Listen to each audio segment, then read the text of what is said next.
Assalamualaikum warahmatullahi wabarakatuh. Alhamdulillahirabbil alamin wassalatu wassalamu ala asyrafil anbiya'i wal mursalin wa ala alihi wa sahbihi ajma'in. Alhamdulillah, bersyukur kepada Allah Subhanahu wa taala.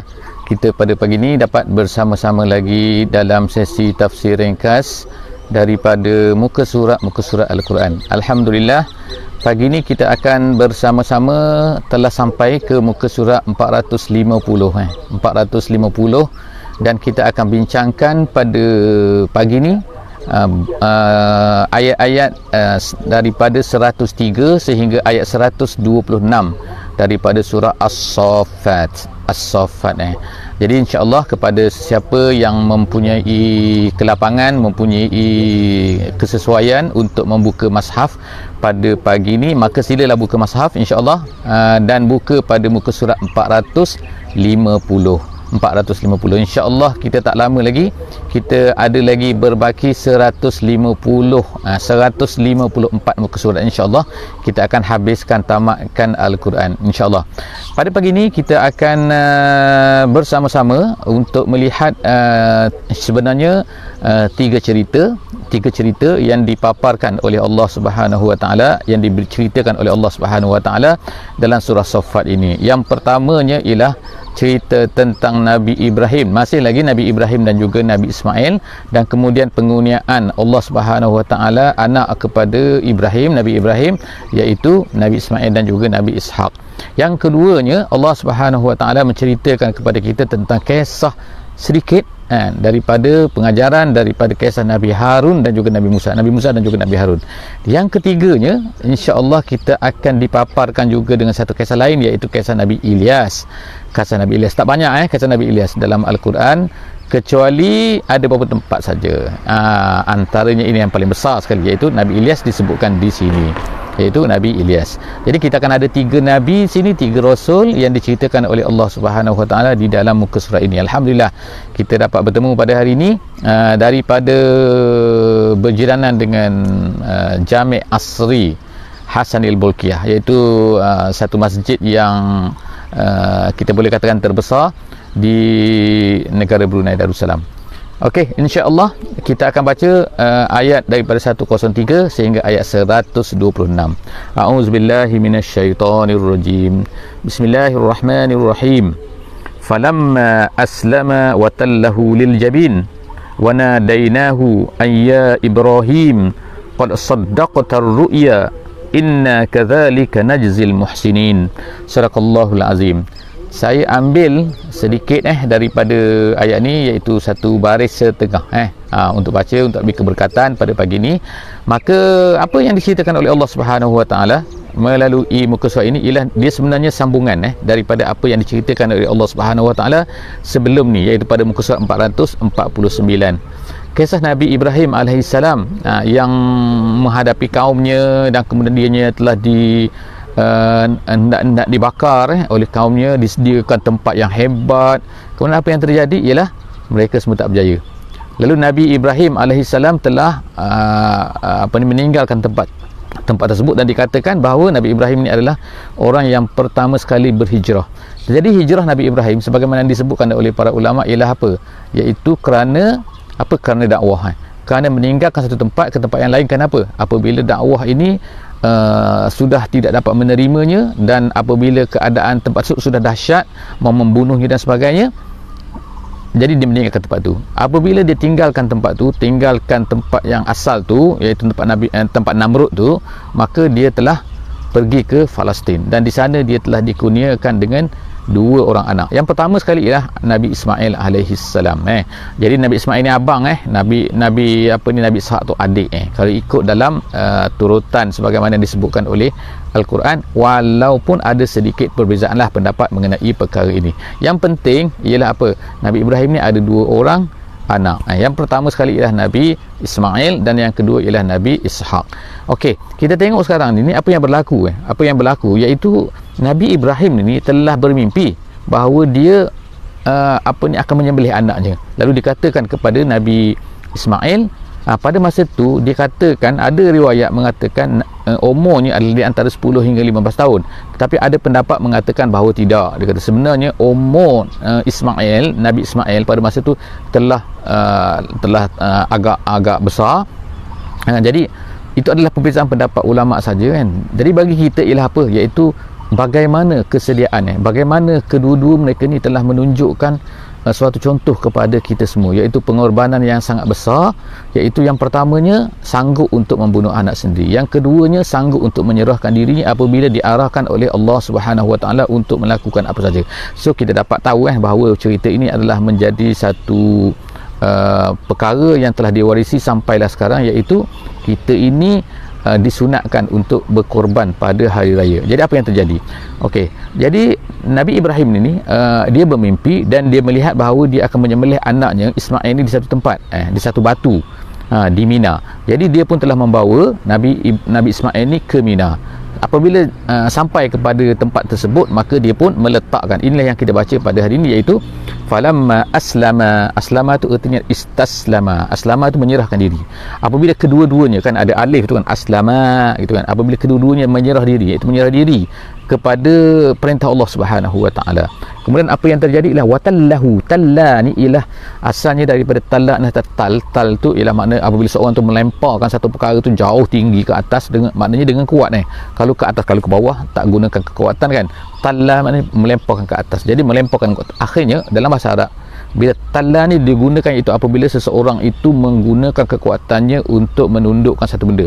Tapi bukanlah sini bermaknanya Nabi Ibrahim tu terpaksa menundukkan anaknya, tidak. Tapi secara umumnya bahasa Arab tu digunakan ialah apabila seseorang itu telah meletakkan sesuatu benda tu di atas tanah di atas tanah kan, seperti orang bergusti dia kata.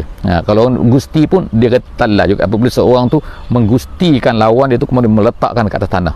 Jadi yang letakkan atas tanah ni watallahu lil jabin. Jabin ni ialah manusia ni ada jabah ni, jabah ni ialah dahinya, kemudian jabin ni adalah sebelah tepi sini, ini jabin.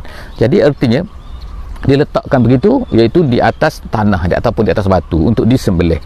Wana dainah, pada ketika itulah maknanya dia dah buat betul-betul kan, dia bukan baru bercita-cita, tidak, memang dia buat betul-betul Nabi Ibrahim tu. Jadi pada ketika itu diceritakan dalam riwayat-riwayat bahawa Nabi Ismail ini berkata kepada Nabi Ibrahim alaihissalam, ya abati, dia katakan, tolong ikat aku yang pertamanya, sebab aku takut, mana tahu kan apabila aku ni disembelih ni aku akan menggelepar dan sebagainya. Itu yang pertama. Yang kedua, tolong tutup tempat darah keluar aku ni kan dengan baju kamu. Sebab apa? Sebab aku takut nanti darah tu akan terpercikkan, nanti akan dilihat, lepas tu nanti ibu akan tahu.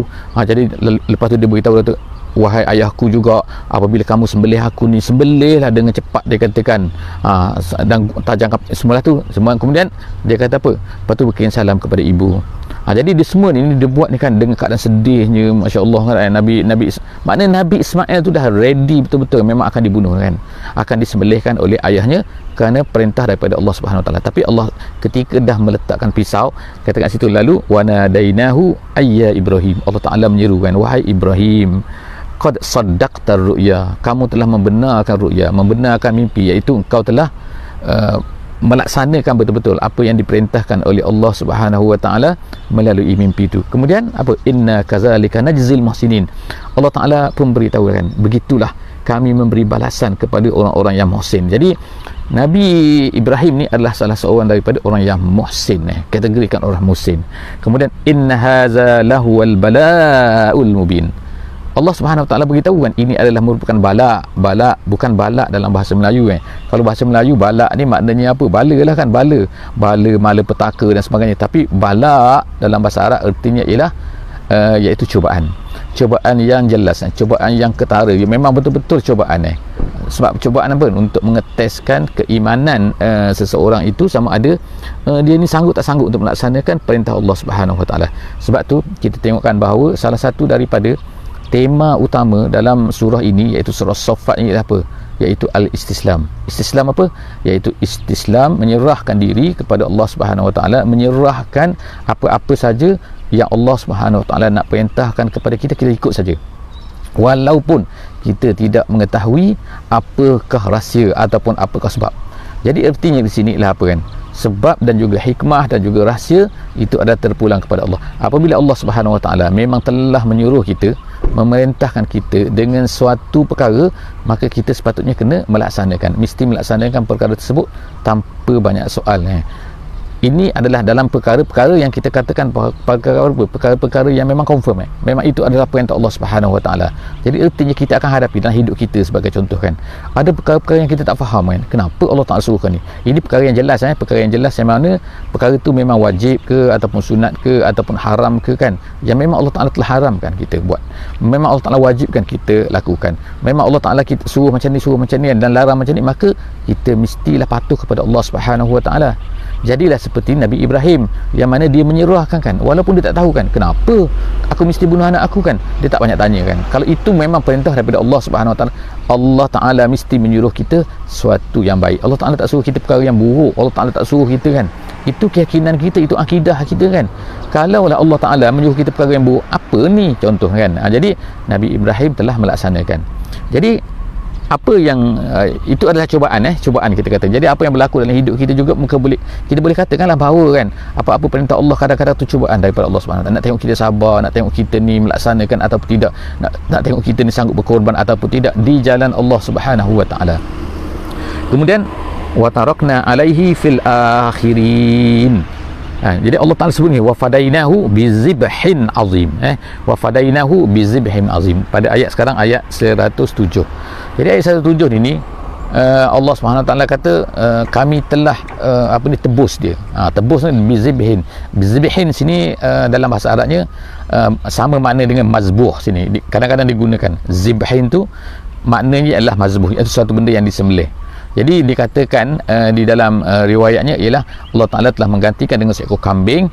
Azim tu besar, tapi besar tu macam mana, bentuk dia macam mana tu wallahu alam bisawab. Kambing tu macam mana, jenis apa, kategori apa, nama apa, kan baka apa, wallahu alam bisawab, itu bukan penting. Yang penting bagi kita ialah Allah Ta'ala telah gantikan dengan satu sembelihan yang lain. Kemudian wa tarakna alaihi fil akhirin. Kita tengokkan perkataan ni diulang-ulang oleh Allah Subhanahu Wa Taala. Ketika menceritakan Nabi Nuh alaihi salam, Allah Taala ceritakan perkataan yang sama kan, wa tarakna alaihi fil akhirin. Nampak tak? Wa tarakna alaihi fil akhirin. Wa tarakna alaihi fil akhirin. Apa maksud wa tarakna? Wa tarakna kalau ikutnya maknanya ialah kami tinggalkan. Kami tinggalkan apa? Alaihi, ke atasnya, fil akhirin, pada orang-orang lain. Kalau ikut maknanya macam susah nak faham kan. Tapi ertinya dalam ayat ni kan, ataupun perkataan ini digunakan untuk membawa maksud apa? Wa tarakna alaihi fil akhirin, yang diulang-ulang oleh Allah Subhanahu Wa Taala ni ialah maksudnya apa? Iaitu Allah Taala kekalkan namanya dengan satu sebutan, dengan nama yang baik, dengan mana nama itu menjadi sebutan sehingga ke akhir dunia kan. Maknanya sampai sekarang pun, maka kita katakan Nabi Ibrahim diingati. Dan Nabi Ibrahim ni kita tahu kan bahawa dia adalah dipanggil sebagai Abul Anbiya. Kenapa dipanggil Abul Anbiya? Kerana Nabi-Nabi yang datang selepas daripada Nabi Ibrahim alaihissalam adalah sama ada mereka ini orang Arab ataupun mereka ini daripada Bani Israel. Jadi kita ada dua. Kita ada dua kan, Bani yang besar, kumpulan yang besar, iaitu Arab, dan juga kedua-dua ni daripada Sem, daripada anak Nabi Nuh yang kita ceritakan sebelum daripada itu, daripada Sem, ada Sem, ada Ham, ada Yafis. Kemudian daripada Sem ni lahirlah Nabi Ibrahim. Daripada Nabi Ibrahim ni lahirlah dua orang anak, iaitu Nabi Ismail dan juga Nabi Ishak. Nabi Ismail ni lah, daripada keturunan Nabi Ismail ni lah lahirnya Arab. Daripada keturunan Nabi Ishak ni lah lahirnya Yakub dan juga Bani Israel. Bani Israel. Jadi ertinya sebenarnya Bani Israel dan juga Arab ni adalah satu rumpun. Mereka ni adalah daripada ayah yang sama, iaitu Nabi Ibrahim alaihissalam. Jadi sebab itulah disebutkan selepas daripada itu kan, ia kata salamun ala Ibrahim. Salam sini ialah makna selamat. Selamat daripada siapa? Iaitu selamat daripada Allah Ta'ala, mengucapkan selamat kepadanya. Dan kita juga pada hari ini kita mengucapkan selamat kan kepada Nabi Ibrahim. Bukan kita kan, kita sebut alaihissalatu wassalam. Bila kita sebut Nabi Ibrahim alaihissalam, alaihissalam, ke atasnya salam, itulah kan salam tu. Ya Allah Ta'ala sebut ni salam. Dan juga Allah Ta'ala mengucapkan salam kepadanya, memberi kebaikan kepadanya. Salam minallahi wa minal mu'minin. Kemudian seterusnya Allah Ta'ala sebut wa kadzalika najzil muhsinin. Dan begitulah, sekali lagi kan, tengok banyak kali Allah sebutkan kadzalika najzil muhsinin, kadzalika najzil muhsinin. Untuk Nabi Ibrahim, untuk Nabi Nuh, sebelum kan semua Allah Ta'ala sebut macam tu kan, kadzalika najzil muhsinin. Maknanya kan nak peringatkan kita juga boleh menjadi orang-orang muhsin. Kita boleh menjadi orang muhsin, dan kalau kita menjadi orang muhsin, Allah Ta'ala akan membalas kita. Kazalika najzil muhsinin.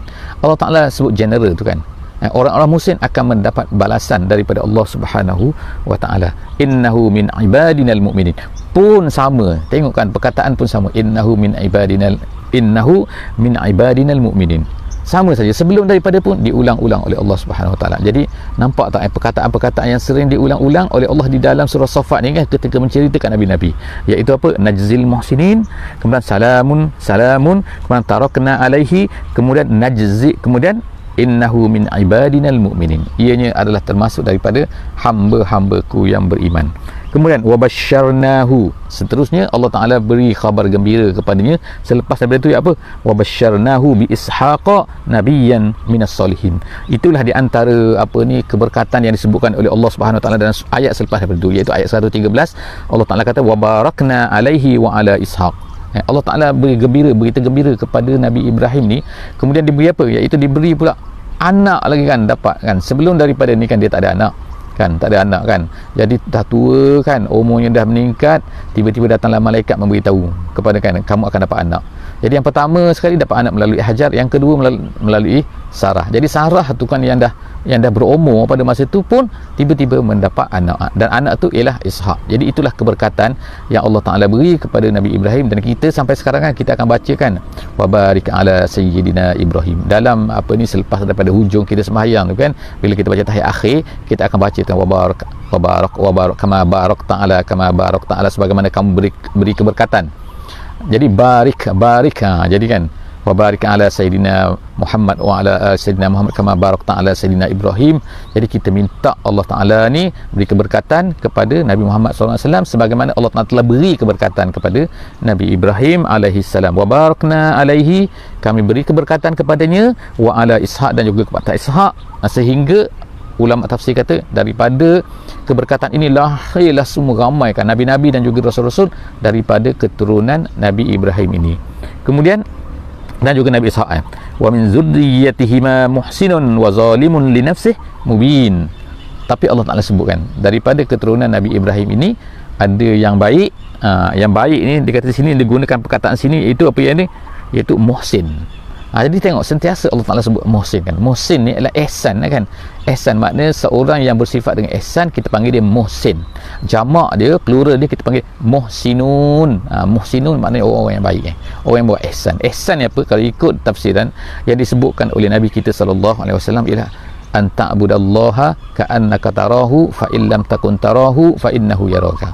Iaitu engkau mengabdikan diri kepada Allah seolah-olahnya engkau melihat Allah. Tapi kalau kau tak dapat capai kepada tahap melihat Allah tu, kau hendaklah merasa melihat Allah, bukan melihat Allah, tahu kan, seolah-olah melihat Allah kan. Tapi kalau tak capai tahap tu, tapi rasailah bahawa sesungguhnya Allah Ta'ala ni melihat kamu. Jadi itu adalah tahap maqam, kita kata tingkatan ihsan. Jadi Allah Ta'ala puji ihsan muhsin dalam Al-Quran ni. Kemudian seterusnya ialah Allah Ta'ala sebut walaqad mananna ala Musa wa Harun. Seterusnya ialah cerita yang kedua pada muka surat ini, iaitu apa? Nabi Musa dan juga Nabi Harun. Jadi Nabi Harun ni dikatakan adalah saudara saudara kepada, iaitu adik-beradik, adik kepada Nabi Musa AS. Ada yang kata adik betul-betul, adik syaqiq, adik betul-betul maknanya adik mak seayah lah kan. Ada yang kata ialah seibu sahaja. Tapi tak apa-apa pun kan, itu adalah tu yang penting ialah kedua-duanya adalah nabi yang diutuskan kepada Bani Israel, yang mempunyai perbezaan lah dari sudut bentuk, cara dan sebagainya kan. Okey, kita tengok sini Allah Ta'ala kata mananna ala Musa, kami kurniakan apa? Kurniakan kenabian kepada Nabi Musa dan juga kepada Nabi Harun. Wa najjaynahuma wa qaumahuma minal karbil azim. Kemudian kami telah selamatkan dia. Selamatkan dia tu selamatkan siapa? Selamat keduanya, iaitu selamatkan Nabi Musa dan juga Nabi Harun daripada apa? Daripada dan kaumnya daripada karbil azim.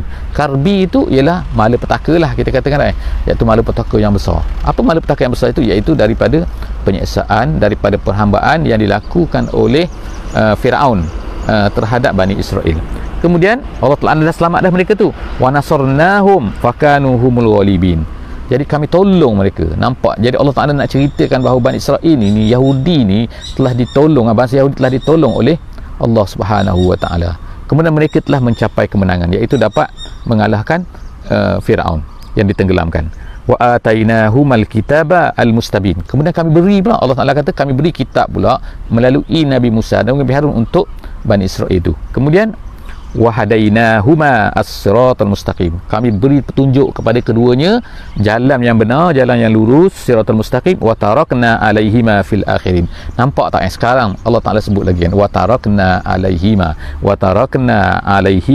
fil akhirin. Allah Taala sebut lagi, iaitu maksud apa tadi? Maksudnya ialah kami kekalkan, jadikan nama dia ni harum sehinggalah ke akhir zaman. Wa tarakna alaihima, pada keduanya, fil akhirin, untuk orang-orang yang datang kemudian. Salamun ala Musa wa Harun. Nampak sekali lagi Allah Taala sebutkan menggunakan perkataan salamun ala Musa. Jadi kita pun sebut alaihi massalam. Sebab itulah kan kita sebenarnya apabila kita banyak sebenarnya apa yang kita amalkan dalam kehidupan kita, bila kita baca kita sebut nama ni alaihi salam, sebenarnya ada sebab bukan saja suka-suka kan, bukan datang, tak, ada sebab. Tengok kan Allah Subhanahu Wa Taala katakan salamun ala Musa wa Harun. Bila Allah Taala kata salamun ala Musa wa Harun, jadi kita pun bila kita sebut nama dia, kita akan kata alaihi salam. Jadi alaihi salam tu AS lah orang tulis sekarang kan, tapi bacanya ialah alaihi salam. Sebenarnya adalah ada sebabnya, iaitu datangnya daripada Quran. Sumbernya datang daripada Quran. Inna kazalika najzil muhsinin. Tengok Allah Taala sebut lagi, inna kazalika najzi. Macam itulah Allah Taala kata, macam itulah kami balas orang-orang yang muhsin. Macam mana? Macam itulah, macam mana apa yang dibuat oleh Allah Taala, pertolongan Allah Taala, maknanya pertolongan, bantuan, sokongan kan, semua kurniaan, semua itu adalah apabila orang tu menjadi muhsin. Jadi insya-Allah kan, kalau kita ni menjadi orang-orang muhsin kan, kita jangan takut insya-Allah Allah Taala akan tolong kita kan.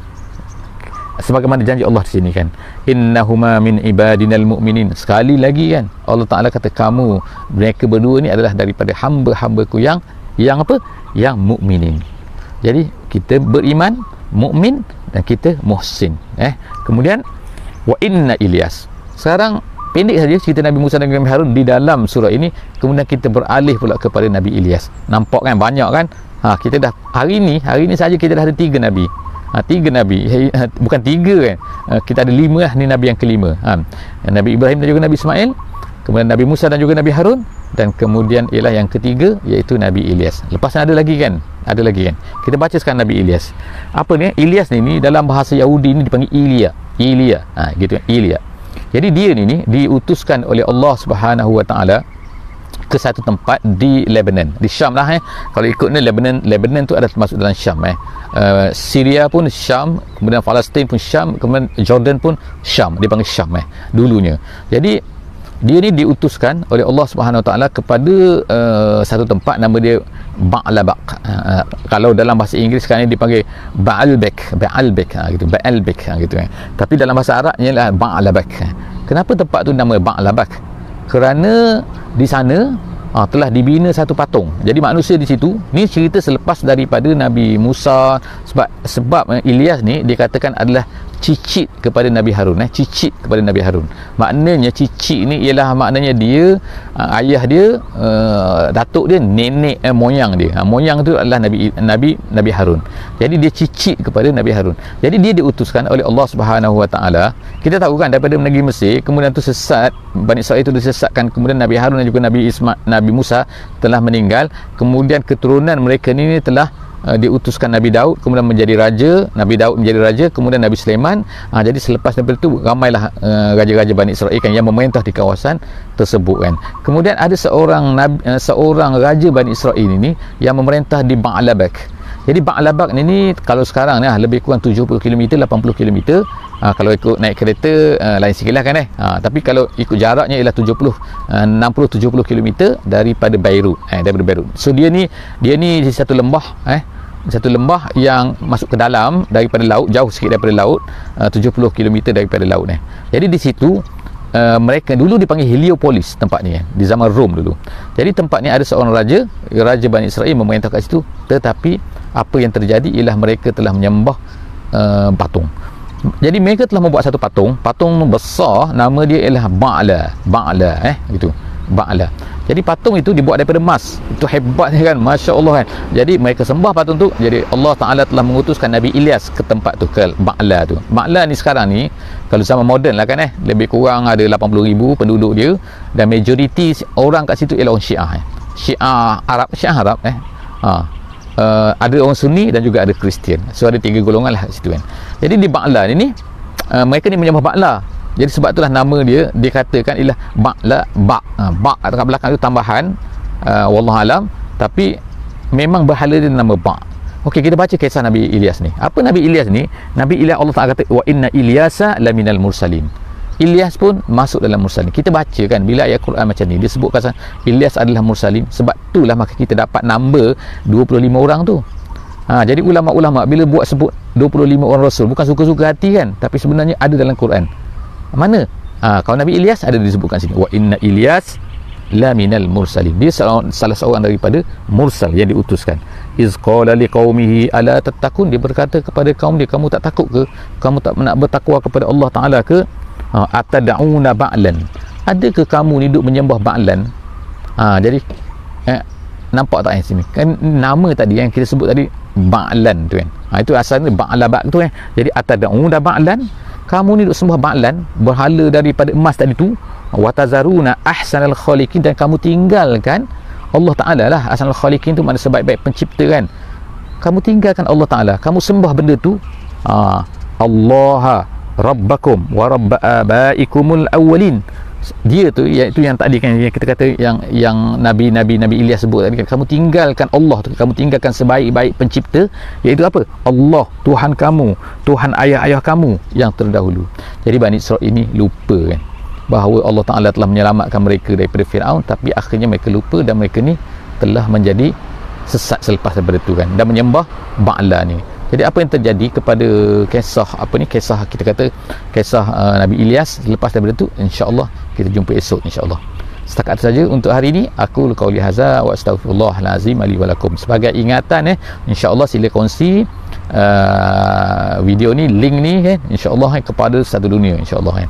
Apa-apa saja you orang ada IG ke Facebook ke apa-apa saja, letakkan link untuk sesi kita ni insya-Allah, supaya orang lain dapat manfaat, supaya orang lain dapat faedah, supaya orang lain pun walaupun kita mungkin tak mampu nak lihat habis, tapi letakkan saja link. Moga-moga setiap kali orang tengok kan, kita akan dapat pahalanya kerana meletakkan, menyebarkan link sesi ini insya-Allah.